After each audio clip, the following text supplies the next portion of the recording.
예레미야 47장 1절부터 7절까지 제가 읽습니다. 바로가 가사를 치기 전에 블레셋 사람에 대하여 선지자 예레미야에게 임한 여호와의 말씀이라. 여호와께서 이같이 말씀하시되 보라, 물이 북방에서 일어나 창일하는 시내를 이루어 그 땅과 그 중에 있는 모든 것과 그 성읍과 거기 거하는 자들을 엄몰시키리니 사람들이 부르짖으며 그 땅 모든 거민이 애곡할 것이라.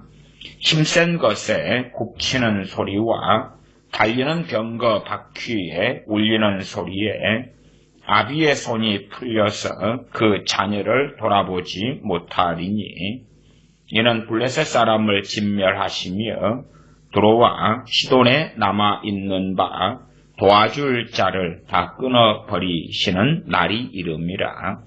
여호와께서 갑돌섬에 남아있는 블레셋 사람을 멸하시리라. 가사가 삭발되었고 아스글론과 그들에게 남아있는 평지가 멸망되었나니 너가 내 몸 베기를 어느 때까지 하겠느냐. 여호와의 칼이여, 너가 언제까지 쉬지 않겠느냐. 내 집에 들어가서 가만히 쉴지어다.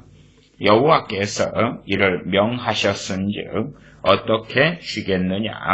아스글론과 해변을 치려하여 그가 명정하셨느니라. 아멘. 블레셋에 대한 하나님의 심판의 말씀이 예레미야 47장에 나와 있습니다. 참 신학을 공부를 해보면 상당히 재미있는 것들이 많이 있습니다.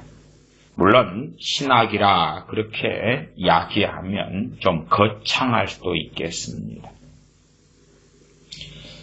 이제 신학이나 혹은 신학이 기본적인 관념상 성경에 대한 것이니까 좀 오늘 블레셋에 대한 하나님의 심판의 말씀이니까 다소 축소시켜서 블레셋에 대한 이야기로 하자면 블레셋에 대한 고고학적 자료들, 블레셋의 역사적 기원, 기본적으로 성경에 나와 있는 블레셋.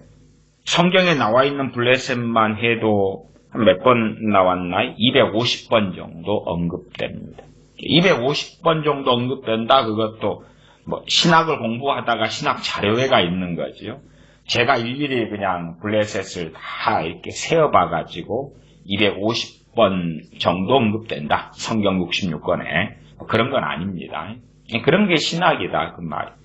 그러면 이제 사람들은 보통 신학이나 신학 서적에 있는 것을 진리처럼 생각하거나 진리 혹은 팩트, 사실이다. 불변의 사실이다. 한 걸음 나아가서 성경은 누구에게나 개방되어 있으나 신학은 그렇지는 않다. 신학도 물론 다 개방되어 있습니다만은 그쪽을 보고 공부하는 사람들만의 점유물 같은 것이 되었지요. 그래서 성경은 우리가 다 보지만 블레셋에 대한 고고학적 블레셋의 기원, 그러면 나는 알고 보았는데 너는 보았느냐? 나는 우월해. 너가 모르는 것을 알고 있어. 그러나 제가 재밌다고 서두에 말씀드렸지요. 어떤 사람이 이제 블레셋에 대한 고고학적 자료를 공부합니다. 어느 박사님이 쓰신 거죠. 또 어느 박사님이 논문으로 깊이 있게 쓰고 연구한 거죠. 자, 그러면 A라는 블레셋의 논문이 있습니다. 그리고 장황하게 이렇게 이야기됩니다. 그리고 이제 그 내용을 보면 블레셋의 기원으로 들어가면 블레셋은 사사시대 때 블레셋의 기원되는 고향섬을 갑돌섬이라 그럽니다. 갑돌섬, 여기 47장은 5절에가 나와 있나요? 4절인가? 예, 4절에 있네요. 4절 하반절에 보면 여호와께서 갑돌섬에 남아있는 블레셋 사람을 멸하시리라. 갑돌섬에 남아있는 블레셋 사람. 그러니까 블레셋의 고향을 갑돌섬이라 그래요. 근데 갑돌섬이라 그러면 어려운데, 자, 이것은 다 동의하는 것입니다. 갑돌섬이 어디냐 그러면 지중해 크레타섬입니다. 또 크레타섬은 들어봤는데 성경에는 그레데 섬입니다. 그레데 섬은 디도서에 나오지요. 디도를 그레데에 파송하고 보냈고, 그 그레데 섬 사람들이 배만 위하는 게으름뱅이 등이다 라고 거기에 하나님의 선지자가 예언한 것도 나와 있습니다. 그 그레데 섬, 다른 말로 요즘 말로 크레타 섬이 블레셋 사람들의 고향입니다. 근데 하나님께서 얼마나 블레셋에 대하여 진노하셨는지 그 고향에 남아있는 그레데 섬, 크레타 섬에 남아있는 갑돌섬에 있는 블레셋 사람들까지도 멸하시겠다라고 선언하고 계십니다. 그래서 이 크레타 섬, 그레데 섬에서 이제 가나안 땅에가 그 해안, 지중해 해변의 연안 곳에 블레셋이 있습니다.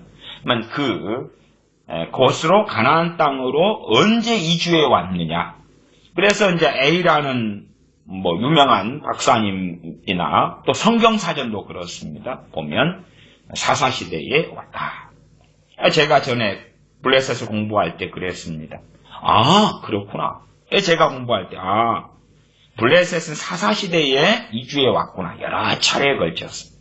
그랬다가 이제 나중에 비란 또 유명한 박사님의 책을 봤습니다. 그랬더니 블레셋은 이미 적과 꿀이 흐르는 가나안 땅에 이스라엘 백성이 출애굽에서 들어가기 전부터 또 있었다. 그리고 또 엄청 장황한 자료와 내용을 가지고 쫙 펼쳐놨어요. 그러면 생각해 보십시다. 제가 A라는 유명한 박사님의 책만 이렇게 봤을 때는 블레셋은 사사시대에 여러 차례에 걸쳐서 크레타 섬에서 왔어.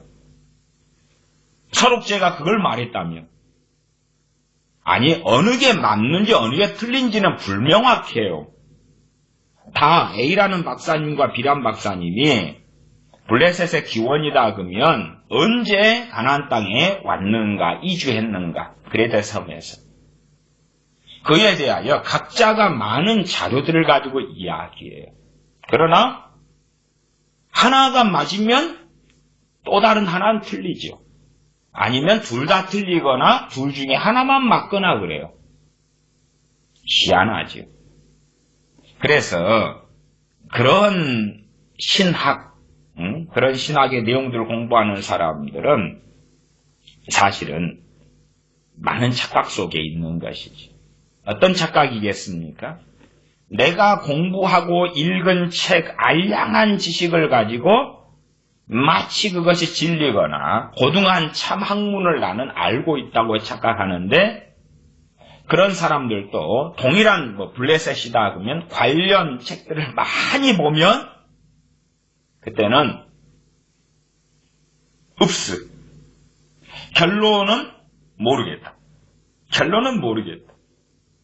뭐라고 말해야 되지? 이분도 유명한 박사님이고 저분도 유명한 박사님이고 이쪽 계통의 책이 또 많고 저쪽 계통의 책이 많고 그냥 한쪽 계통만 봐버리면 와, 블레셋의 기원을 나는 알았어. 이쪽 계통의 책을 본 사람도 와, 알았어. 근데 저같이 이제 이쪽도 봤고 저쪽도 봤어요. 옵스. 그래서 그런 내용들을 굳이 성경 강해를 하거나 블레셋에 대하여 설명하거나 설명할 가치가 별로 없지요. 왜? 하나님께서 그에 대하여 관심을 가지시는 게 아니기 때문에 그렇지. 블레셋에 대해서는 사사시대의 삼손 사사와 연관성이 꽤 많지요. 그래서 저는 사사시대보다도 제 입장은 가나안 땅에 일찍부터 있었다는 입장이에요. 입장은. 왜냐하면은 기존 가나안 족속이 자리 잡고 있을 때에 가나안의 7족속이죠. 거기에 이제 그레데 섬에서 그냥 제 논리입니다. 제 논리. 그냥 뭐 신학자들의 그런 논리 말고 그냥 제가 생각하는 논리예요. 그러면 블레셋은 주로 5가지 도시가 중심이에요. 도시국가. 그런데 블레셋이라는 나라가 5가지 도시들이 연합해가지고 국가를 형성하는데 그전에는 도시 형태로 있었어요. 그냥 도시국가. 소돔도 도시국가, 고모라도 도시국가. 작게. 과거에도 그랬습니다. 그래서 아스글론, 그 다음에 가사 이렇게 이런 식으로 도시국가들이 존재했다. 그리고 그런 도시국가들이 존재하려면 그리고 세력을 확장하고 자리를 잡으려면 상당한 시간들이 필요하지요. 사사 삼손 시대로 가면 상당한 시간이 흐른 다음이다 까지 알 수 있는 것이 엄청나게 강력하고 강성하다 정도까지 볼 때 그렇게 추측할 수 있다. 그런 이야기는 하겠습니다. 어쨌든 성경은 블레셋과 관련된 이스라엘 또한 블레셋에 대한 하나님의 말씀이 있다. 그리고 47장에 블레셋에 대한 하나님의 진노, 하나님의 심판이 나와 있습니다. 특별히 예레미야 47장에는 왜 블레셋이 하나님의 심판을 받아야 하느냐, 받아야 마땅하느냐 그런 내용은 나와 있지는 않습니다. 그래서 조금 참고 삼아서 에스겔서에 블레셋에 대한 심판이 있는 간략한 구절 몇 구절만 보겠습니다. 에스겔 25장 정도가 됩니다. 에스겔 25장으로 가보겠습니다. 에스겔 25장에는 암몬, 그 다음에 뒤쪽 15, 16, 17절에 블레셋이 나와 있습니다. 암몬, 모압, 블레셋 그렇게 나와 있습니다. 암몬과 모압은 롯과 두 딸에 의하여 태어난 소위 아들들의 후손들이 형성한 족속들이 되고 나중에 국가까지 되지요. 에스겔 25장 15, 16, 17절을 제가 읽습니다. 나주 여호와가 말하노라. 블레셋 사람이 옛날부터 미워하여 멸시하는 마음으로 원수를 갚아 진멸코자 하였도다. 항상 어느 나라나 민족이나 혹은 좀 고립되어 있는 지역이 있다 그러면 특색이 생겨납니다. 민족성이라 그러기도 하고, 그죠? 그다음 지역색이라 그러기도 하고. 블레셋 사람 100%가 다 그랬겠느냐 그럴 때에 그렇지는 않았겠지요. 소수 예외는 존재하겠습니다만은 하나님께서는 그 소수 예외로 말씀하시는 건 아닙니다. 전반적으로 블레셋 사람들의 행사를 가지고 하나님께서 어느 때에 이 세상에서 심판을 진행하실 때에 판결하시는 것입니다. 제가 지난 시간에도 그런 하나님의 판결과 행하심의 방식에 대하여 불평하며 하나님에 대하여 대항하며 원망하는 세상 사람들 이야기 말고 크리스천들에 대한 이야기도 했습니다. 세상 사람들이 하나님을 안 믿는데 그냥 막연하게 신적 존재가 있다면 이렇게 세상을 놔두시고 다스리시느냐 그런 원망을 하지만 많은 크리스천들은 하나님에 대하여 나에게 비극이 닥쳐오지 않을 때는 상관없으나 나나 내 가족이나 가정의 범주까지 비극이 닥쳐오면 하나님 나보다 악하고 못된 사람들이 이렇게 많고 심지어 크리스천들은 소수고 불신자들은 아주 산더미처럼 쌓여있지 않습니까? 우리나라 대한민국으로 해도 5명 중에 1명만 크리스천이기 때문에 먼저 하나님의 진노가 임하려면 혹은 하나님의 뭔가 끔찍한 일에 허용하심이 있으려면 저 5명 가운데 1명의 크리스천이 대상이 되는 게 아니라 5명 가운데 4명의 불신자가 대상이 먼저 되고, 그 다음에 이 5천만 명, 5,200만 명 가까운 속에 1,000만의 기독교인 가운데 그 다음 순서로 기독교인에게 뭔 일이 벌어진다면 하나님도 아시다시피 나보다 저 사람, 나보다 어느 목사 이야기 들어보니까 못돼 먹었다고 합니다. 어느 권사님, 어느 장로님, 아니면 우리 교회 교인들 가운데 나보다 더 못돼 먹은 사람 아무개 있지요. 그들에게 먼저 하나님의 진노의 철퇴가 떨어진 다음에 그 다음에 후순위로 나지 않습니까? 그러한 일들은 참 많습니다. 내게 평안이 있을 때는 상관없죠. 상관없어. 타인에게 무슨 일이 벌어지든지 얼마나 상관이 있습니까? 코로나 바이러스를 통하여 지금도 여전히 많은 사람들이 죽어가고 있습니다. 그러나 나와 내 가족이 아닌 바에야, 혹은 내가 아는 지인이 아닌 바에야 그것을 가지고 우리가 탄식하고 슬퍼하고 그런 일이 얼마나 있겠습니까? 그래서 나와 내 아는 사람들의 영역이 아닌 한은, 또 내 친밀한 가족의 지인의 영역이 아닌 한은 비극적인 일이 벌어져도 괜찮다. 그런데 나와 내 가족에게 그런 일이 벌어질 때에 과연 하나님에 대한 마음과 생각과 기도와 뭔가는 어떠한가 하는 거지요. 에스겔 25장 15절, 그래서 블레셋 사람은 옛날부터 미워하여 멸시하는 마음으로 원수를 갚아 진멸코자 하였도다. 그게 전반적인 블레셋 사람들, 블레셋 국가, 블레셋 족속들이 해왔던 일이다. 16절, 그러므로 나 주 여호와가 말하노라. 내가 블레셋 사람 위에 손을 펴서 블레셋 사람을 끊으며 해변에 남은 자를 진멸하되 분노의 책벌로 내 원수를 그들에게 크게 갚으리라. 내가 그들에게 원수를 갚은 즉 그들이 나를 여호와인 줄 알리라 하시니라. 하나님께서 그들에게 원수를 크게 갚으신다. 그리고 그들이 나를 여호와인 줄 알리라. 에스겔 강의하면서 이 블레셋의 심판에 대한 말씀들은 또 충분히 드리기도 했습니다.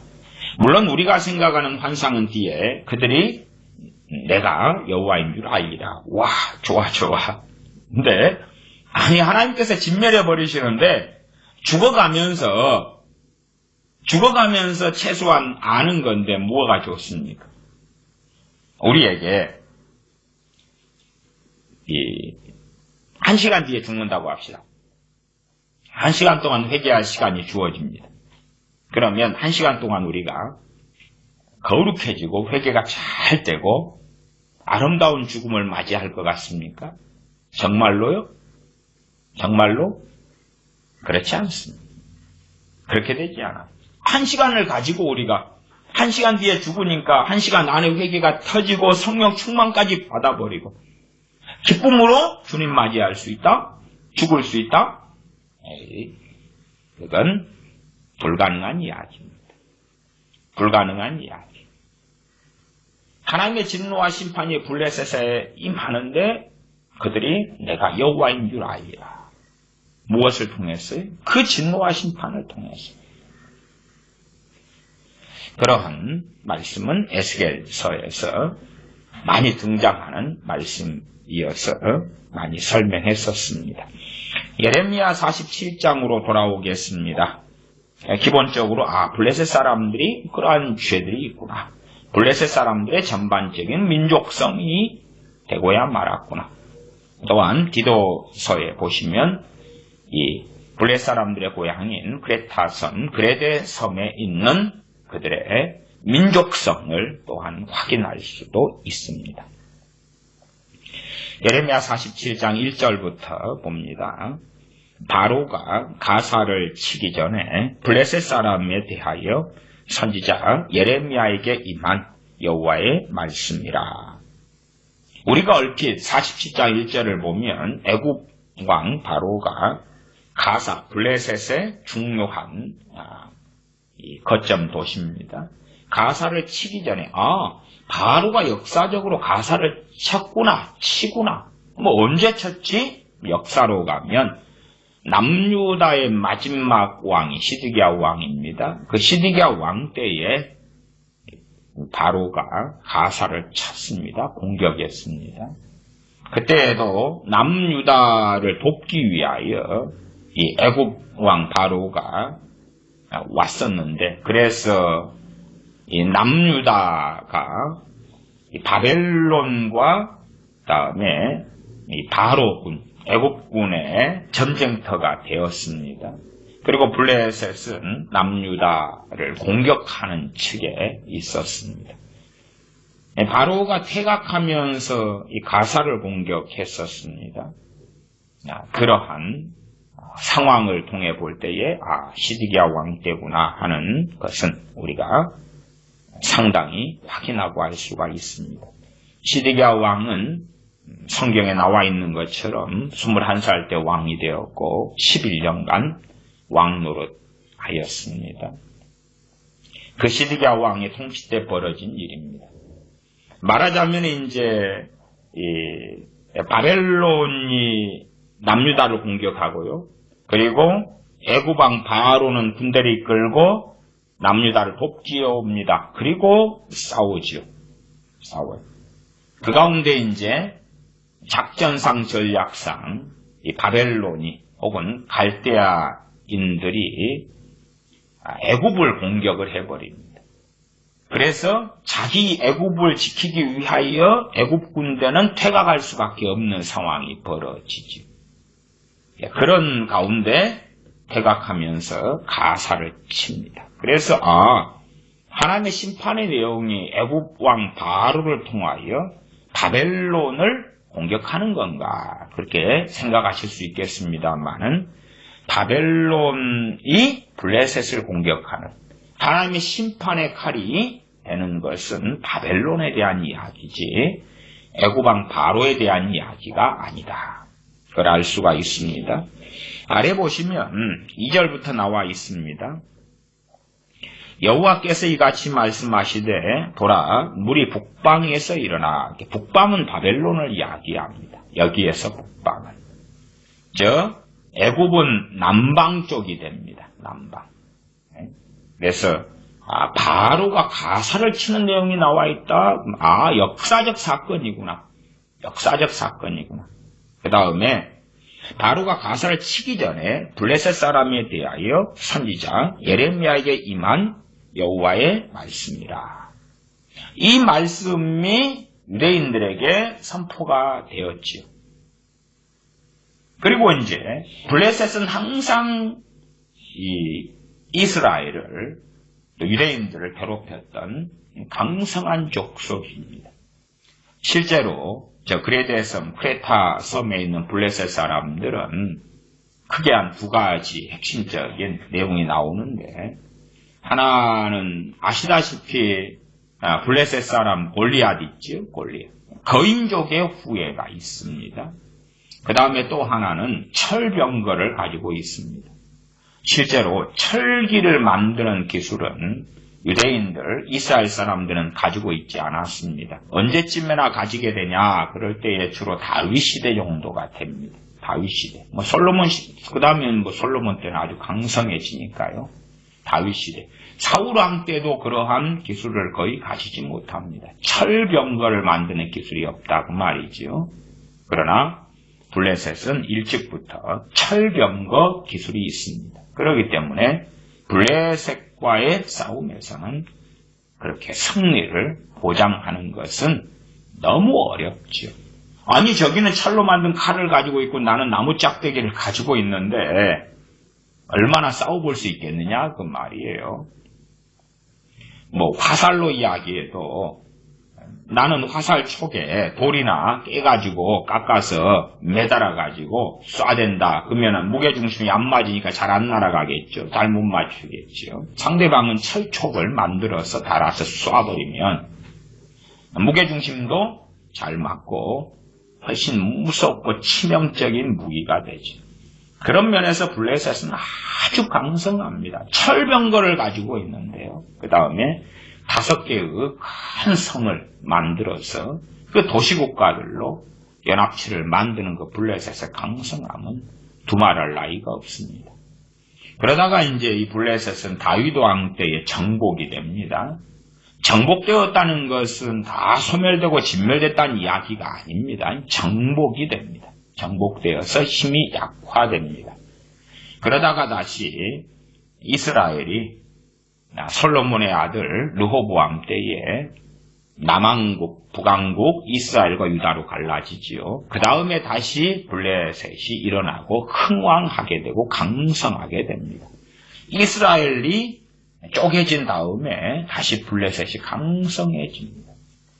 그리고 이제 언제 블레셋이 좀 약화가 되냐 그러면 아수르 제국 때에 공격을 받아서 그때 포로로 끌려가고 그리고 약화되기도 하고 그렇습니다. 그러나 그것은 이스라엘 가운데 반쪽인 북왕국이 이스라엘이 멸망당하면서 하나님의 백성도 약화되지요. 남왕국 유다가 남아있고 유다도 약화됩니다. 그렇기 때문에 철병거를 가지고 과거에서부터 강력한 도시국가들로 존재해왔던 블레셋의 강성함에 많은 비극을 유대인들은 겪어왔고 당해왔다. 그런 것은 우리가 성경을 통해서 많이 확인할 수가 있습니다. 블레셋과의 많은 전쟁들이 성경에 기록되어져 있습니다. 물론 우리 입장에서는 우리가 유대인도 아니고 블레셋하고 나하고 우리하고 무슨 상관이야. 관심 없어. 더군다나 옛날 사람이잖아. 옛날 사람이잖아. 주로 이제 지명적 유래를 볼 때에는 가나안 땅, 그러면 가나안 족속에서 이름이 유래했죠. 가나안 땅. 젖과 꿀이 흐르는 가나안 땅. 그러나 가나안 족속이 있으니까 가나안 땅이지. 그 다음에 요즘에는 이제 팔레스틴 이렇게 쓰죠. 이 팔레스틴의 유래가 되는 것이 블레셋 사람입니다. 블레셋 사람을 필리스티인 뭐 이런 식으로 불러왔습니다. 그래서 팔레스틴의 유래가 되는 것은 이 블레셋 사람의 명칭에서 유래가 됩니다. 자, 그럼 일단 다시 말씀으로 돌아가겠습니다. 지금 선지자 예레미야에게 블레셋에 대한 하나님의 심판에 대해서 선고되고 말씀이 선포된 것은 아직 애굽왕 바로가 가사를 치기 전이다. 그러니까 블레셋이 멀쩡했을 때입니다. 그 다음에 이제 이 끔찍한 블레셋에 대한 하나님의 심판이 선고된 다음에 그 다음에 얼마 있다가 바로가 가사를 칩니다. 근데 그 정도로 볼 때는 선지자 예레미야의 예언이 성취된 걸로 안 보이죠. 말하자면 맛배기 정도. 맛배기보다 좀 크긴 하지만 이 2절부터 7절까지에 나와 있는 내용보다는 너무 약하죠. 약해. 그러나 이제 좀 더 지나니까 실제로 바벨론에 의하여 갈대아인들에 의하여 이 예언된 말씀이 성취되는 것을 조금 있다가 보게 됩니다. 당연하게 이 예언은 일어나기 전에, 이 일이 있기 전에 예언되어진 것입니다. 이걸 통하여 유대인들에게 무엇을 알게 하시려고 그러시는가 하는 것입니다. 무엇을 알게 하시려고, 나아가 우리 크리스천들에게 뭘 말씀하시려고 그러시는가. 그러나 어쨌든 우리 다수는 블레셋이든 모압이든 암몬이든 관심이 없습니다. 관심이 없는 보편적인 이유가 그런 것입니다. 나 크리스천이니까 심판과는 상관이 없어. 그런 교리가 한국 교회든지 전 세계 교회든지 보편적으로 퍼져 있습니다. 우리는 크리스천들이기 때문에 하나님의 심판에 대해서는 상관이 없다. 지옥의 심판은 당연히 크리스천이니까 상관이 없고 이 세상에서도 하나님의 심판과는 상관이 없다. 휴거에 대해서도 설교를 해왔습니다. 또한 저는 대환란전 성도의 휴거를 믿는다고 말씀드렸고 또한 그렇게 설교해 왔습니다. 그러면서도 또한 어떤 부류의 사람들을 보냐 그러면 이 땅에서 잘 먹고 잘 살다가 나름 평안하게 잘 살다가 그러다가 이 땅에 어떤 비극이 닥쳐온다 그러면 그것을 어떻게 해석하냐 그러면 대환란이다 이렇게 해석하는 것입니다. 그리고 그러한 일이 있기 전에 나는 휴거돼. 휴거로 평안하게 살다가 우리나라 대한민국이다 하면 대한민국의 혹여 제2의 한국전쟁이 있으려고 한다면 가정입니다. 한다면 그것이 바로 대환란의 전조다. 그래서 제2의 한국전쟁이 서로 있다면 그 전에 나는 휴거될 거다. 휴거될 거야. 제2의 한국전쟁이 있는지 없는지는 모르겠습니다. 심지어 있을 가능성도 저는 다소간 있다고 봅니다. 근데 그것과 대환란이 무슨 상관이 있습니까? 다시 말하면 마치 첫째는 자신, 두 번째는 대한민국이 인류의 중심에 있고 하나님의 통치의 중심에 있고 지구의 중심에 있다는 아주 무서운 국뽕에 취해 있는 것이죠. 어쨌든 내가 사는 세상은 평안해.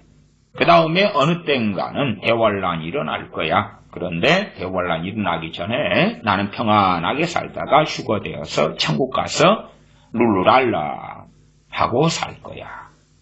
그래서 발 뻗고 사는 많은 사람들이 있습니다. 유감스럽게 그 가운데 다수는 주님 만날 준비가 나아가 휴거될 준비가 되지 않았지요. 그러나 나는 휴거돼. 자신감이 충만하고 심지어 항상 게임만 하는 12살 자기 자식, 아들. 12살 아들. 그리고 15살 세속적인 딸. 아, 주님 공중 재림하실 때, 강림하실 때에 12살 게임만 하는 아들도 휴거돼.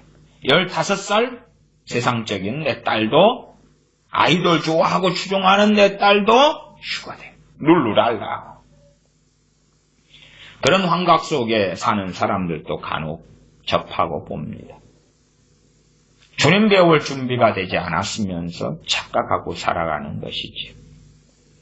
블레셋을 보아도 모압 암몬에 대한 하나님의 심판을 보아도 많은 사람들이 그냥 부지런히 읽고 지나갑니다. 왜 부지런히 읽고 지나가냐 그러면 그렇잖아요. 우리는 감투가 중요합니다. 성경을 맺도겠느냐가 중요한데 가령 내가 사독을 했다. 오독죄다. 예레미야 47장은 짧지요. 1절부터 7절 짧은 블레셋에 대한 하나님의 심판이 나와 있고 47장을 안 읽고 지나가면 오독이 안 되잖아요. 안 돼. 오독을 하려면 다 읽어야 돼요. 소위 빠짐없이. 쓱쓱 넘어가죠. 나하고 상관없어. 모함직하고 먹음직스럽고 아름다운 게 없거든. 멋진 게 없거든. 쓱쓱 지나가. 블레셋이 나하고 무슨 상관인가? 애굽이 나하고 무슨 상관인가? 그리고 애굽에 대한 예레미야 46장의 말씀이 있더라도 제가 서두에 말씀드렸잖아요. 46장에서. 애굽은 그냥 세상이야. 끝. 아니 성경을 읽었으면서도 그 망상은 깨지도 않고 버리지도 않아요. 희한하죠. 아주 희한해. 애굽이 나하고 무슨 상관인가? 애굽은 세상인데 그리고 쓱쓱 읽어가요. 아무 생각 없어. 블레셋에 대한 하나님의 심판을 봐도 나하고 무슨 상관인가? 지금은 존재하지도 않는구만. 쓱쓱 지나가고 캐캐묵은 이야기, 모압에 대해서 옛날 이야기 길게도 나왔네. 길게도 나왔어. 지루하네. 모압에 대해서 보면 48장에 몇 절이에요? 47절이라요. 47절. 암몬도 길게도 나왔어요. 49장은 몇 절이야? 이건 39절이야. 바벨론은 50장에 나왔는데 물론 암모는 다 그렇게, 암모는 22절까지고, 그 다음에 23절부터가 담에색이고, 28절부터가 게달고 하솔이고, 34절부터 마지막 39절까지 엘람이고 그렇습니다. 근데 이런 것이 나하고 무슨 상관이야? 별로 나하고 의미 없어. 그러나 성경 통독할 때 이걸 빠뜨려버리면 나는 오독을 찍는다 그럴 때 그게 안 돼. 육독 찍는다 안 돼. 빠짐없이 읽어야 돼. 그래서 의무적으로 즉싹 지나가지. 하나님의 심판은 나하고는 상관이 없거든. 나는 크리스천이거든. 하나님은 나를 너무너무너무 사랑하시거든. 그래서 내게 약속하셨거든. 내게 평강 있으라 약속하셨거든. 하나님의 심판은 나하고 상관없거든. 하나님께서 이 땅에 내게 원하시는 것은 내 영혼이 잘됨 같이 너가 범사에 잘되고 강건하기를 내가 강구하노라 하는 삼박자 축복처럼 요한 3서 2절 말씀 같은 거. 내가 너와 함께하노라. 내가 너를 굳세게 하리라. 강하게 하리라. 내 믿음대로 될지어다. 내가 말하는 대로 입술의 열매를 거둘 것이다. 그렇기 때문에 부정적인 말하지 말고 칭찬은 고래도 춤추게 한다니까 긍정적인 말, 소망의 말, 좋은 말. 자식이 썩을 놈이다 그러면 썩을 놈아 그렇게 하면 진짜 암이 걸리고 썩어버리고 그러니까 썩을 놈에 대해서도 이쁜 놈아, 잘될 놈아, 복받을 놈아 말을 이렇게 긍정의 말, 소망의 말, 좋은 말. 너 그렇게 하다가는 사고나. 그러면 사고가 나버리니까 너 그렇게 하다가는 그래도 사고 안 나. 너 그렇게 함부로 운전해도 괜찮아. 사고 안 나. 사고 안 나. 하나님이 지키실 것이야. 47장 2절을 보겠습니다. 여호와께서 이같이 말씀하시되 보라 물이 북방에서 일어나 창이라는 시내를 이루어 그 땅과 그 중에 있는 모든 것과 그 성읍과 거기 거하는 자들을 엄몰시키리니 북방에서 난다. 이것은 애국 바로가 아니라 바벨론 갈대아인들이라고 말씀드렸습니다. 북방이니까요. 그 성읍과 거기 거하는 자들을 엄몰시키리니 사람들이 부르짖으며 그 땅 모든 거민이 애곡할 것이라. 힘센 것에 굽치는 소리와 달리는 병거 바퀴에 울리는 소리에 아비의 손이 풀려서 그 자녀를 돌아보지 못하리니. 전쟁이 일어나고 공격을 받으니까 아버지가 자녀의 손을 잡고 피난을 할 거 아닙니까? 그러나 그 강력한 공격이 눈앞에 있으니까 넋을 놔버리는 거예요. 너무나 무섭게 병거를 타고 쫓아오니까 넋이 나가버리니까 손에 쥐고 있던 자식의 손까지도 나와버리는 거예요. 그리고 자기가 지금 자녀를 손잡고 도망가고 있다는 것도 인식하지 못한 채 살려고 발버둥 치는 거죠. 애는 아빠의 손을 놓쳐서 울부짖고 그렇게 죽어가도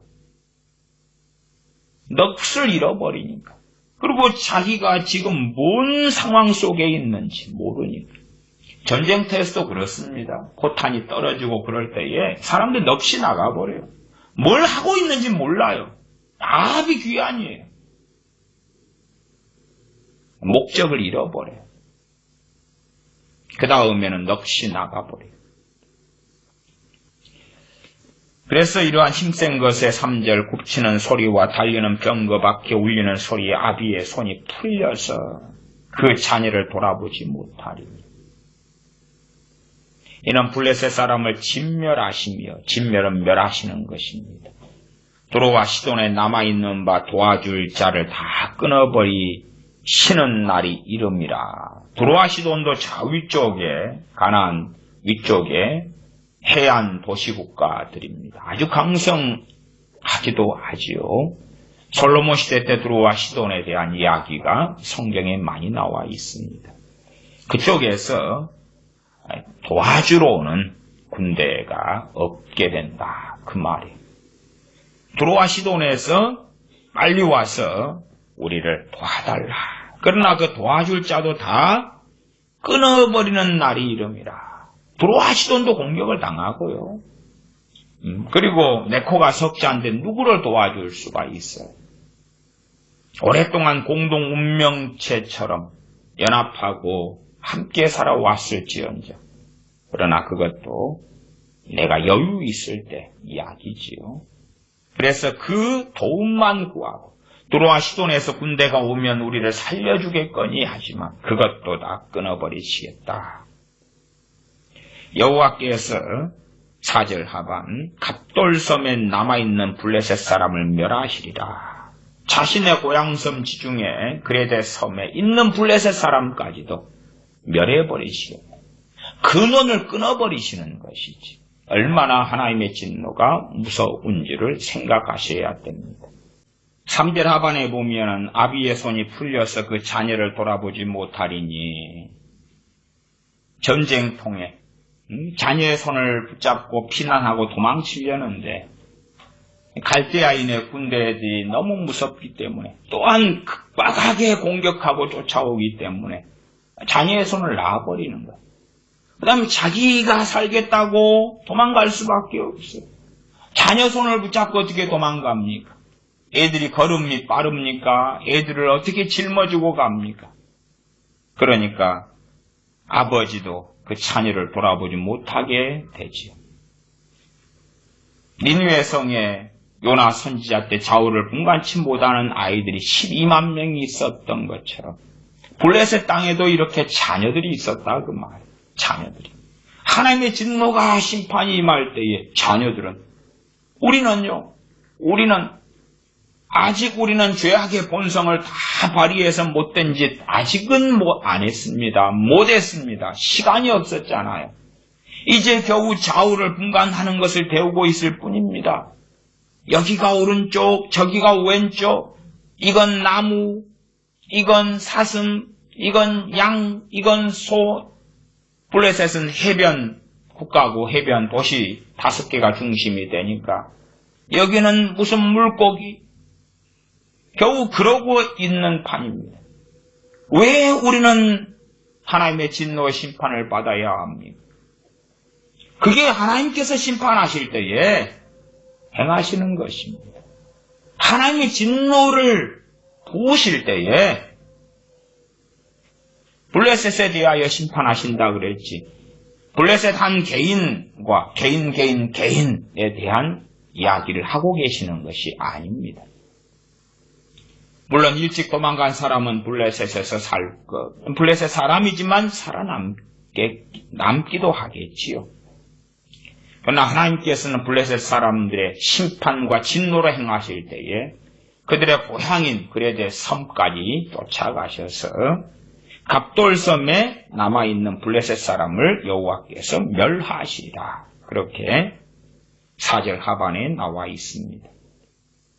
5절 가사가 삭발되었고 아스불론과 그들에게 남아있는 평지가 멸망되었나니 너가 내 몸 베기를 어느 때까지 하겠느냐. 가사가 삭발되었다. 주로 과거에도 참 비극과 고통이 따를 때에 그럴 때에 이제 하는 것 중에 하나가 자기 몸을 해치는 것입니다. 내 몸 베기를 어느 때까지 하겠느냐. 너무나 고통이 닥칠 때에 자기 몸을 머리털을 쥐어뜯기도 하고 유대인들도 많이 그랬습니다. 수염을 막 쥐어뜯고 뽑고 왜 자기의 자녀가 일찍 죽거나 그럴 때에 또 비극이 닥칠 때에 머리를 잡아 뽑고 머리를 밀기도 하고 요즘에는 투쟁의 방식으로 삭발식을 많이 하지요. 그냥 투쟁, 데모 옛날부터 많이 해왔습니다. 삭발식. 좀 그래도 한편의 공통적인 요소는 좀 존재하는 것 같아요. 어떤 불합리함에 대하여 머리를 깎으면서 싸우고 투쟁하는 것. 때로는 슬픔의 표식이 되기도 하고요. 그래서 가사가 삭발되었다. 가사라는 그 블레셋의 중심이 되는 거대한 도시가 삭발되었다는 이야기가 다 비극적인 일을 닥쳐서 그래서 사람이 탄식하고 슬퍼하는 것처럼 첫째는 성이 무너지고 집들이 무너지고 도시가 불타오르고 그런 것도 삭발이 되겠지요. 그 다음에 거기 안에 있는 사람들이 비극을 당하면서 머리를 쥐어뜯고 머리를 밀고 탄식하고 절망하고 걔네들은 섬기는 신들이 참 많이 있었다는 걸 압니다. 왜? 성경에 많이 나오니까. 네, 그러한 그모스 신, 또 뭐예요? 하여튼 여러 성들마다 우상을 많이 섬기고 숭배했습니다. 그러니까 그렇게 자기 몸을 해치고 해하면서 누구에게 탄식하고 탄원하고 빌겠습니까? 자기들의 신들에게 비는 것이지. 울부짖으면서 비는 거예요. 우리나라 조상들 같은 경우도 그러한 전통들 꽤 있기도 합니다. 그렇게 그들이 삭발하고 또한 가사라는 이 도시가 무너지고 삭발된 것처럼 무너지고 아스글론과 그들에게 남아있는 평지가 멸망되었다. 평지가 뭡니까? 좋은 땅들입니다. 기름진 평야 같은 그런 것이지요. 그래서 많은 소득을 가져다 주는 부를 가져오는 평안의 원천이 되는 그러한 평지들이 멸망되었나니 너가 내 몸 배기를 어느 때까지 하겠느냐. 슬픔과 탄식을 통하여 할 때도요, 살려달라고 할 때도 아직 죽기 전까지 가능한 것입니다. 우리가 울고 탄식하고 옷을 찢을 수 있는 것은 아직은 그래도 여유가 있다는 표시예요. 그러나 여유가 없다면 탄식하고 울고 통곡하는 것은 아직 적군의 칼이 내 목을 치기 전이에요. 아직 불바다 속에 내가 던져지기 전이에요. 그렇기 때문에 5절 하반에는 너가 내 몸 베기를 어느 때까지 하겠느냐. 그것도 이제 못해. 너 몸을 베면서 오 무슨 신이여 무슨 신이여 살려주소서. 그렇게 탄식하고 빌고 하는 것도 너가 언제까지 그게 가능할 것 같아.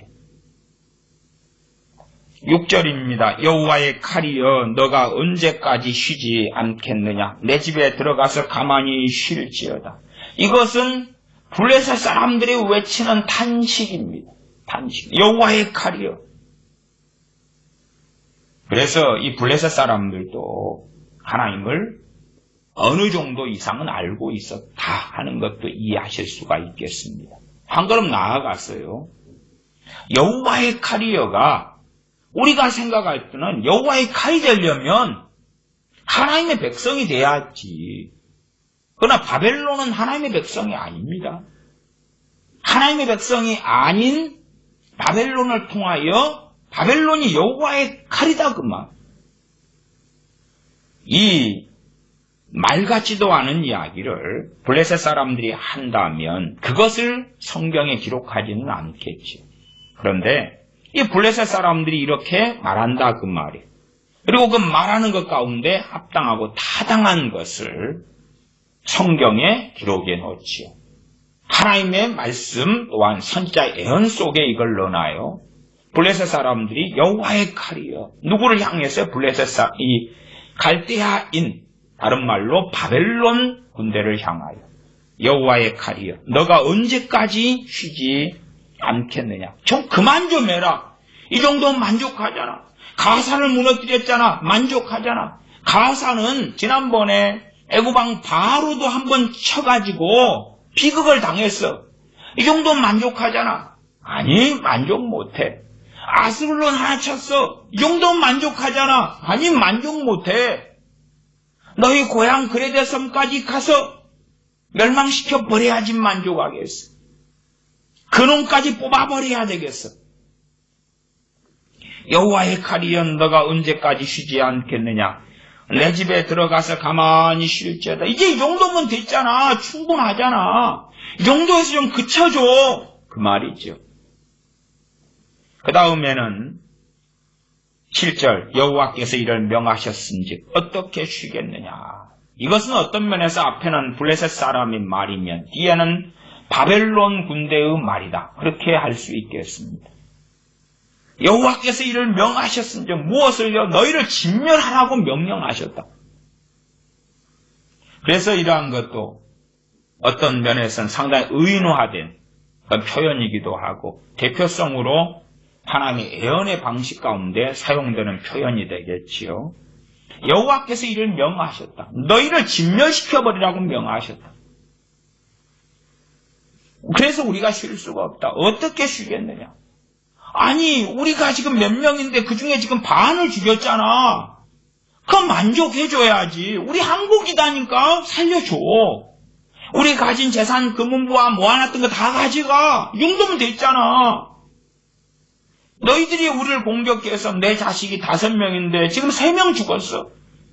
내 아내도 죽었어. 내 부모님도 돌아가셨어. 이 정도면 만족하잖아. 그만 쉬어줘. 그때에 이 바벨론 군대, 갈대아인의 군대는 7절에 여호와께서 이를 명하셨은즉 어떻게 쉬겠느냐. 아스글론과 해변을 치료하여 그가 명정하셨느니라. 명정은 명령하셨다, 분부하셨다 그 말입니다. 아스글론과 해변을 치려고 명령하셨다. 이 아스글론도 당연히 블레셋의 5개의 중요 도시국가 중에 핵심 중에 핵심입니다. 아스글론과 해변을 치료하여 그가 명령하셨느니라. 가사 친 걸로 또한 다른 곳들 친 걸로 만족 못해. 끝까지 다 쓸어버려야 되겠다 그 말이. 왜? 하나님께서 명령하셨기 때문에 그 명령을 이루도록 하셨다 그 말이. 우리가 여호수아서 등에 보면 가나안 땅에 대한 정복전쟁을 봅니다. 저는 가나안 땅에 대한 정복전쟁, 그런 신학자들의 이야기에 과거에서부터 틀린 거다. 또한 동의할 수 없는 거다 말씀드렸습니다.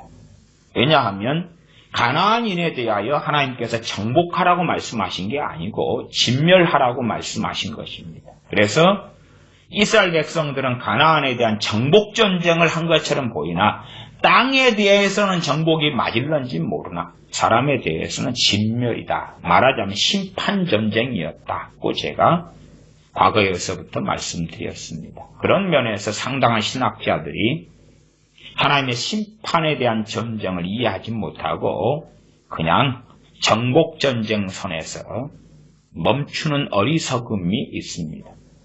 마찬가지로 상당한 신학자들은 이 블레셋을 바벨론이 공격했을 때에 그렇게 생각합니다.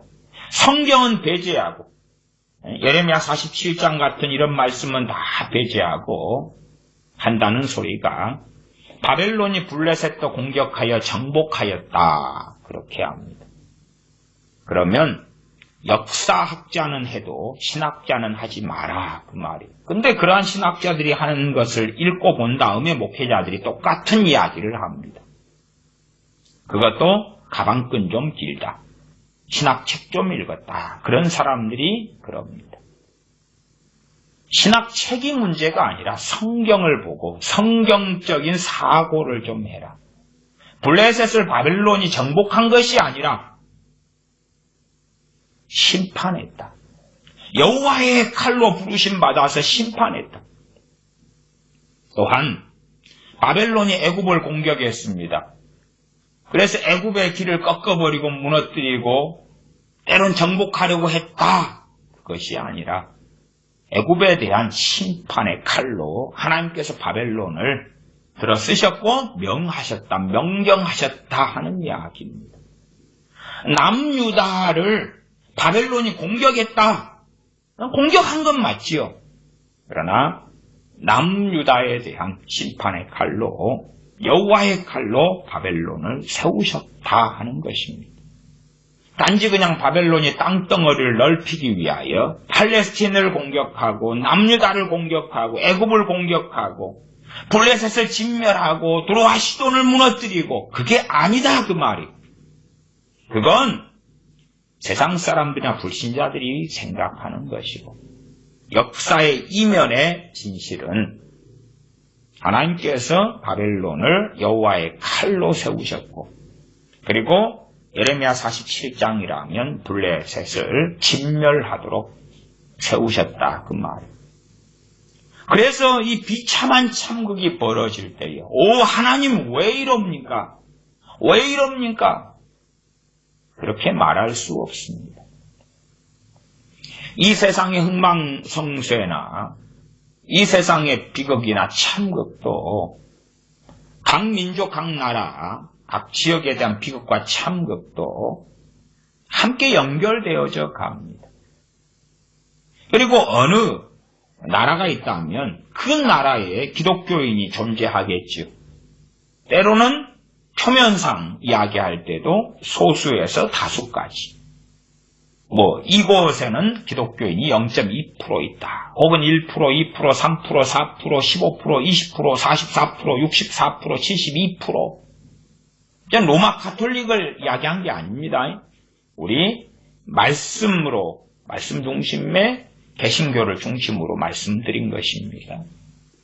그럼 기독교인이 2%, 5%, 10%, 20%, 25%, 40%, 64%, 52%, 0.3% 든지 간에 지금 세대, 지금 시대의 중동에도 지하에 숨어서 하나님을 섬기는 크리스천들이 소수지만 존재하고 이스라엘 땅에도 또한 10만 이상이 되는 기독교인들이 존재하지요. 그런 것처럼 어디에나 있어요. 그렇기 때문에 기독교인이 과연 몇 %가 돼야지만이 그 기독교인이 있는 나라와 지역과 민족과 땅은 평안할까요? 아니 그게 말이 된다고 생각하느냐? 말 안 됩니다. 말이 되는 게 아니에요. 하나님께서 심판하실 때는 먼저 하나님의 집에서부터 심판을 하신다고 성경은 명시하고 말씀하시오. 하나님의 집에서부터 심판을 시작하십니다. 그것은 세상 심판에 대한 이야기를 하고 있는 것입니다. 세상 심판. 하나님의 나라, 이 영원한 심판에 대해서는 그것은 기본적인 심판이라면 사람의 죽은 다음이지. 죽은 다음에. 한번 죽는 것은 정하신 일이요. 그 후에는 심판이 있다 말씀하셨지. 그리고 죽은 다음에 그 기본적인 심판을 통해서 천국과 지옥으로 나누인다는 것은 우리가 다 압니다. 그러나 하나님의 집에서 심판한다. 말씀을 일단은 확인해보고 찾아볼까요?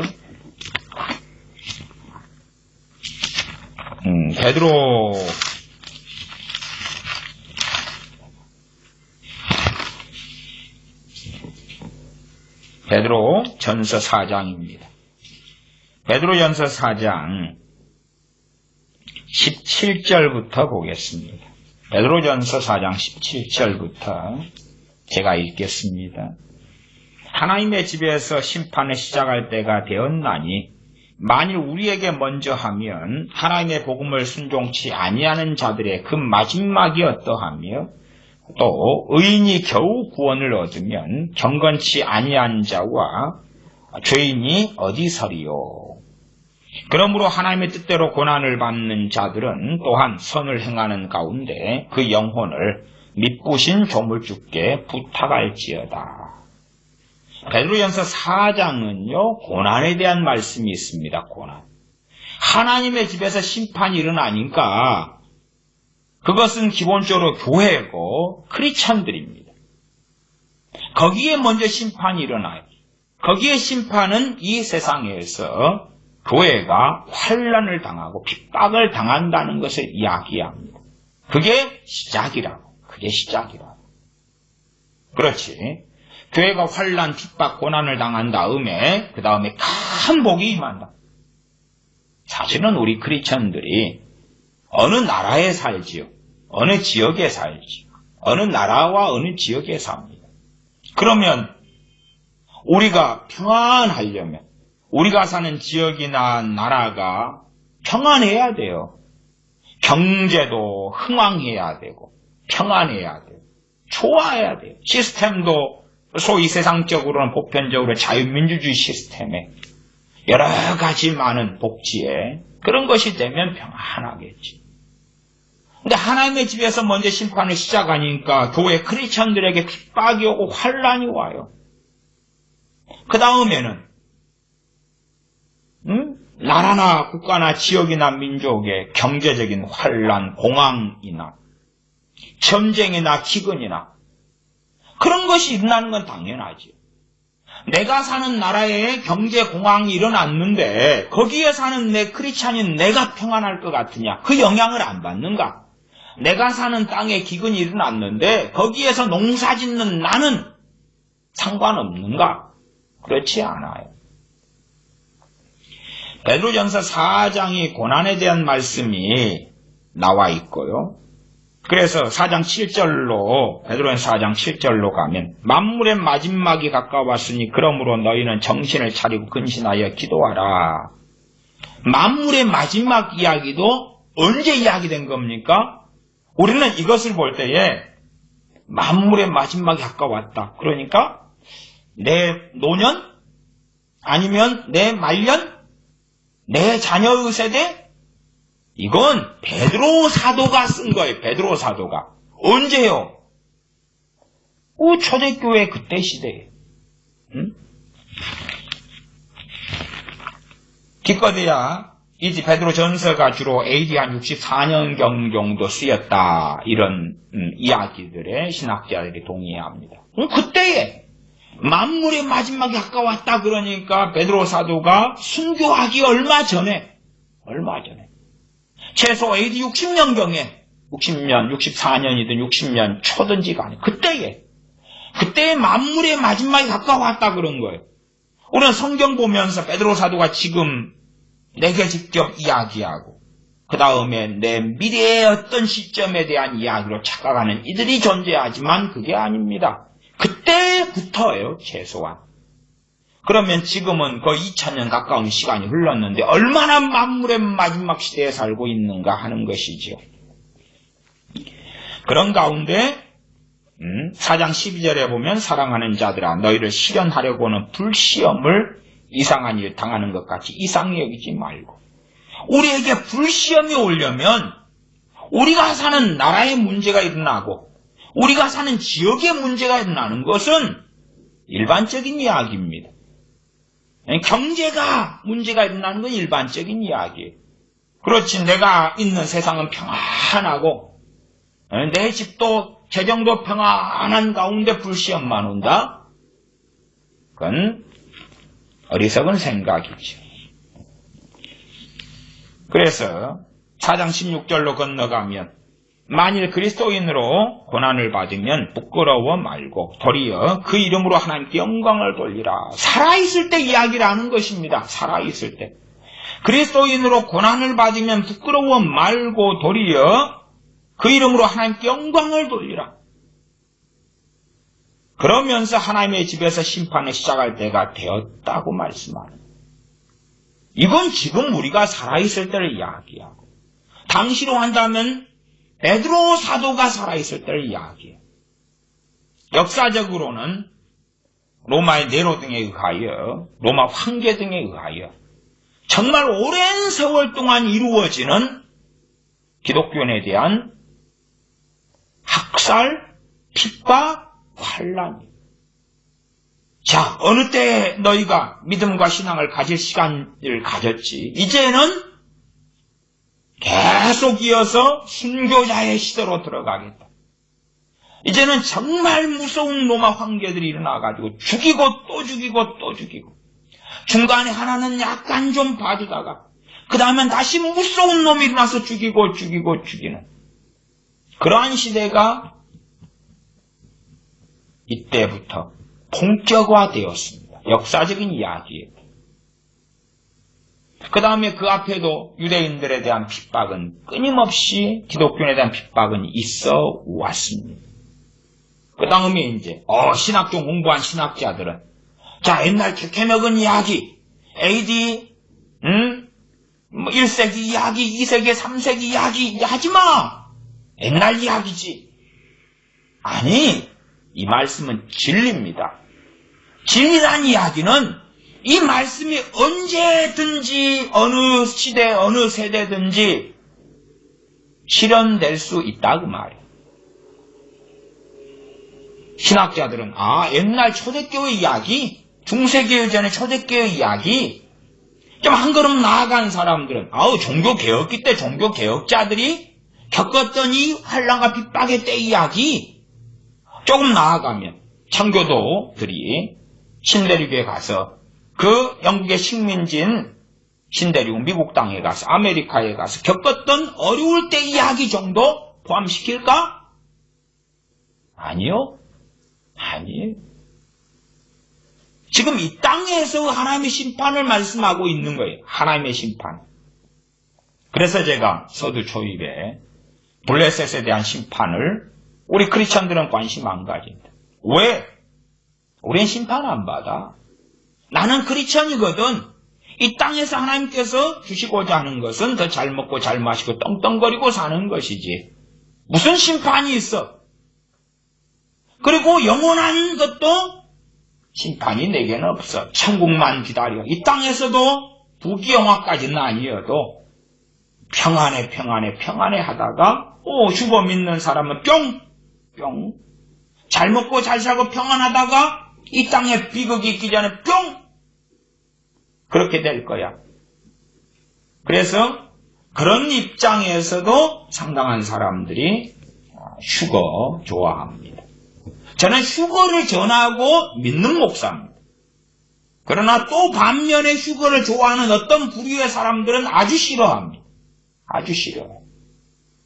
태만하게 살아가다가 심지어 성경에도 휴거 관련된 말씀 몇 구절만을 가지고 집중하고 정신 빠져서 살다가 대한민국 땅에 무슨 비극이 있기 전에 뿅 그러한 휴거주의자들은 아주 싫어합니다. 아주 싫어해요. 오히려 베드로 사도는 베드로전서 4장 17절에 하나님의 집에서 심판을 시작할 때가 되었나니 하나님의 집은 교회고 크리스천들이지요. 크리스천들. 휴거주의자들의 입장으로 생각할 때는 베드로 사도님 말이 되는 소리를 하십시오. 첫째, 하나님의 집에서 심판 없고요. 둘째, 세상에서 심판 시작할 때에 주님 재림하시네. 그렇게 쓰셔야지요. 걱정하지 마라. 세상을 심판할 때에 환난이 닥칠 때에 주님 재림하셔서 너희를 데려가신다네. 그렇게 쓰셔야지. 우리 휴거 하는 목사님들은 다 그렇게 설교하고 계셔요. 휴거 그러는 그것 믿는 사람들은 다 그렇게 서로에게 이야기하면서 위로를 전해주고 소망을 가지고 살고 있어요. 베드로 사도님, 당신도 휴거 믿는 사람 아닙니까? 당신도 재림 말씀하시잖아요. 그러면 재림과 연관지어 가지고 말씀을 하셔야지. 말씀이 좀 다르시네요. 그래서 많은 크리스천들은 코에 걸면 코걸이, 귀에 걸면 귀걸이로 일관성을 가지지 않습니다. 그리고 오히려 이 하나님의 사람 베드로 사도 같은 이가 일관성이 없다고 또한 주장하기도 합니다. 왜? 자기 입맛에 맞추어서. 그래서 휴거 좋아하는 사람은 휴거. 하나님의 심판, 세상에 대한 심판이고 나는 빠져. 내 자식들은 빠져나가거든. 그런데 베드로전서 4장 17절은 하나님의 집에서의 심판을 이야기해요. 우리가 이 땅에 살고 있을 때에 우리 크리스천들에 대한 심판, 그것을 시작할 때가 되었다. 물론 어느 시대에 살았던 사람들은 없을 수도 있습니다. 그러나 첫째는 당시의 시대에는 있어 왔고 그것도 수백 년이 계속되었습니다. 그리고 중세 로마 가톨릭 시대 때에 진실한 하나님의 사람들은 그 속에서 계속 심판을 받았다고 말해야 됩니다.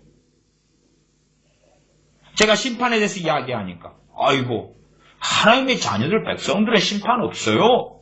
거부감 느껴지네. 무슨 심판?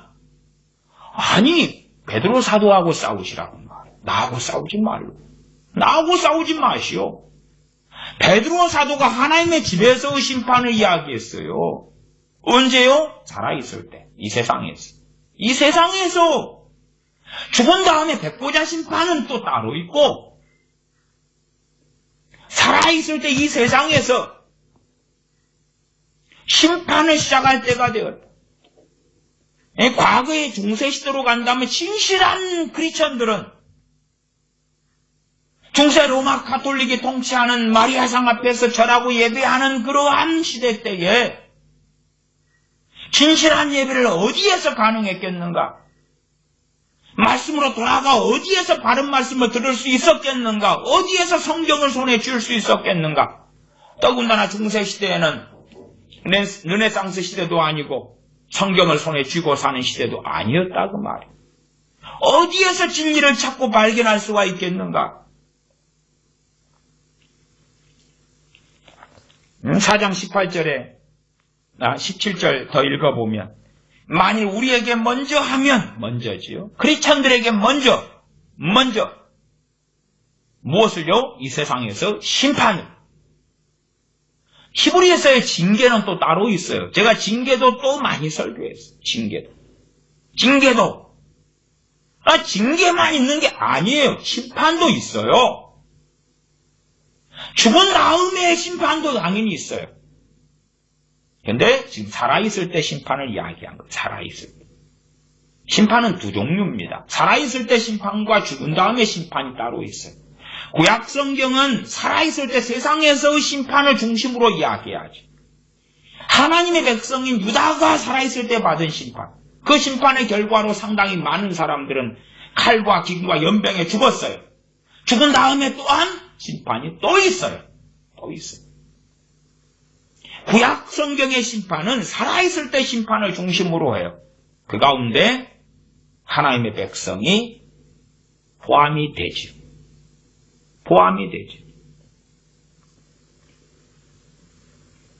물론 예외적으로 어떤 사람들은 상당히 구약에서도 평안하게 살다가 죽었다. 그렇게 보이는 하나님의 사람들이 있는 건 사실이에요. 그러나 그것은 예외. 보편적인 하나님의 말씀으로 살펴봐야 된다 하는 것입니다. 베드로전서 4장 17절 하반에 만일 우리에게 먼저 하면 하나님의 복음을 순종치 아니하는 자들의 그 마지막이 어떠하며 그럼 불신자들에게는 어떻게 될까? 더 훨씬 심각하고 끔찍할 것이다. 18절 또 의인이 겨우 구원을 얻으면 경건치 아니한 자와 죄인이 어디 서리요? 19절 그러므로 하나님 뜻대로 고난을 받는 자들은 뜻대로 고난을 받는다. 어디에서? 세상에서. 이 고난과 심판과 환난은 연결되지요. 그냥 칼로 탁 썰어가지고 나누어지는 게 아닙니다. 그리 간단하지 않아요. 다시 예레미야 47장 돌아와서 7절 말씀 읽으면서 마무리합니다. 여호와께서 이를 명하셨은즉 이 바벨론, 여호와의 칼로서 부르심 받은 바벨론이 이야기하는 입장입니다. 그리고 애언이지요.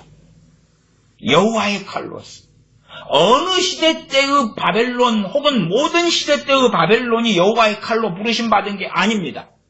아니고 느부갓네살 때의 이 바벨론이 여호와의 칼로 부르심 받았습니다.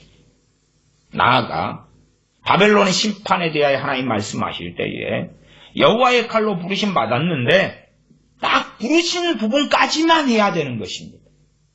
그 영역을 넘어서면 또한 심판받는 이유가 되지.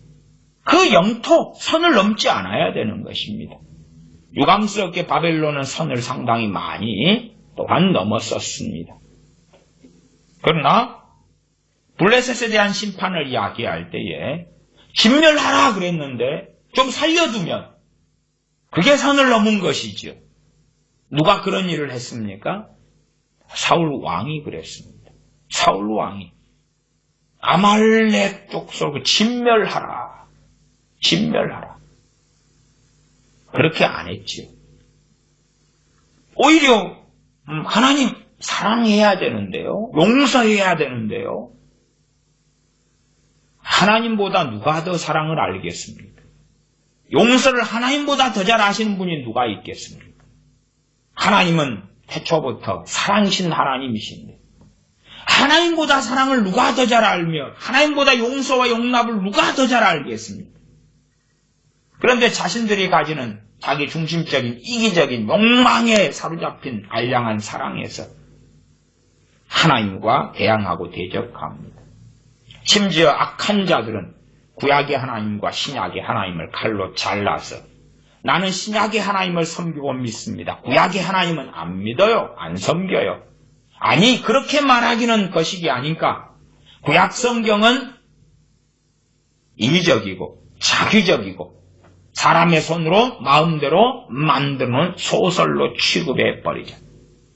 구약의 하나님은 사랑의 하나님같이 보이지 않거든 신약의 하나님만 좀 사랑의 하나님적인 요소가 있어. 구약의 하나님은 우리가 용납하고 용인하고 인정하기 어려운 하나님이야. 혹은 주님께서 이 땅에 사람의 몸을 입고 오신 다음에 이 정의로운 무서운 하나님이 그 아들의 사랑 때문에 사랑의 하나님으로 개심하고 돌아서신 거지. 그렇기 때문에 구약의 하나님은 아직 완성되지 않은 상태야. 주님이 이 땅에 오신 다음에야 주님의 그 사랑의 맛을 아버지 하나님께서 보신 다음에 완성되셨어. 이게요. 신학책들을 좀 들다 보면 그러한 궤변을 이리 꼬고 저리 꼬고 이리 꼬고 저리 꼬고 전문용어입니다. 짓거려 놓은 책들은 굉장히 많습니다. 그냥 대놓고 정확하게 말하지 않아요. 대놓고 말하면 안 되지. 굉장히 뭔가 있어 보이는 단어, 용어, 관념을 가지다가 이리 꼬고 저리 꼬고 하지만 뱃속에는 구약의 하나님에 대해서 불평과 불만이 나는 많다. 그리고 신학 박사님들이 말씀하시는 책들이 아주 많아요. 이리 꼬고 저리 꼬고. 신학 박사님들은 목사님들의 영적 스승이지요. 47장 7절 여호와께서 이를 명하셨은지 어떻게 쉬겠느냐. 블레셋을 진멸하라는 명령을 이루기까지는 쉴 수가 없다. 이 정도면 적당하잖아. 그만 좀 해줘. 좀 쉬어줘. 블레셋 사람들이 47장 6절에 아우성을 친다고 말이야. 그러나 아니야. 아직 너희들 살아있는데 너희들 살아있어서 안 돼. 하나님의 심판에 범주와 수위까지 수위는 너희들의 고향섬인 크레타섬, 이 갑돌섬까지 가서 쫓아가서 끝내버리는 거거든. 아직 너희들이 살아있는데 이제 우리 10명 가운데 9명은 다 죽었다. 그렇게 말해도 아니 너 말하는 너 살아있기 때문에 아직 쉴 수 없어. 여호와께서 이를 명하셨은지 어떻게 쉬겠느냐. 아스글론과 해변을 치료하여 그가 명령하셨느니라. 명령하셨다. 아직 남아있는 게 있어. 아스글론도 무너뜨려야 되고 해변까지 다 쓸어버려야 돼. 선착강도 다 불태워버려야 돼. 다시금 일어날 수 없도록. 그게 하나님의 심판이고 이 블레셋에 대한 하나님의 심판을 여호와의 칼인 바벨론을 통하여 명령하시고 명령하실 때까지는 많은 경우 오랜 시간이 걸렸습니다. 오랜 시간이. 당시에 블레셋 사람들 가운데서는 과거에 평안하게 죽었던 블레셋 선조들보다 더 깨끗한 사람도 있었을 것이고 더 고상한 사람도 있었겠지요. 더 물론 악한 사람도 있었을 것이고 죄는 어느 민족과 국가에 대한 죄는 쌓이는 것입니다. 쌓이는 것입니다. 피처럼 쌓여서 어느 때가 되면 지불해야 됩니다. 보편적으로 이 땅 인간 사회에서 벌어지는 하나님의 심판의 보편적인 방식이 됩니다. 기도하겠습니다. 아버지 하나님, 이 땅에서 하나님의 백성 자녀들이 심판받는다는 것을 블레셋을 통하여 상고합니다. 그러나 우리는 이러한 하나님께서 하나님의 백성 자녀들을 심판하신다는 것을 부정하기를 좋아합니다. 어떻게 하나님의 집을, 어떻게 교회를, 어떻게 크리스천들을 심판하신단 말인가? 하나님께서 우리에게 원하시는 것은 평안이요, 소망이요, 기쁨이요, 행복이요, 만족이요, 여유로운 재정이요, 평화로운 노후 생활을 우리에게 주시기를 원하시기 때문에 우리 크리스천들에게는 심판이 없습니다. 이 세상의 심판이 무슨 말이요? 말도 되지 않는 소리요. 라고 우리는 외치고 부르짖고 주장합니다. 그래서 많은 성경에 여러 민족, 열방, 나라들에 대한 심판을 볼 때에 마치 우리가 사는 나라가 열방이 아닌 양, 온통 하나님만 섬기는 신정국가인 양 망상하고 착각합니다. 왜? 크리스천인 내가 있기 때문에, 어느 나라, 어느 땅에, 대한민국 땅에 크리스천인 내가 있기 때문에 우리나라를 하나님께서 더 복 주시며 신정국가로 만들어 주실 거야 하는 망상에 젖어듭니다.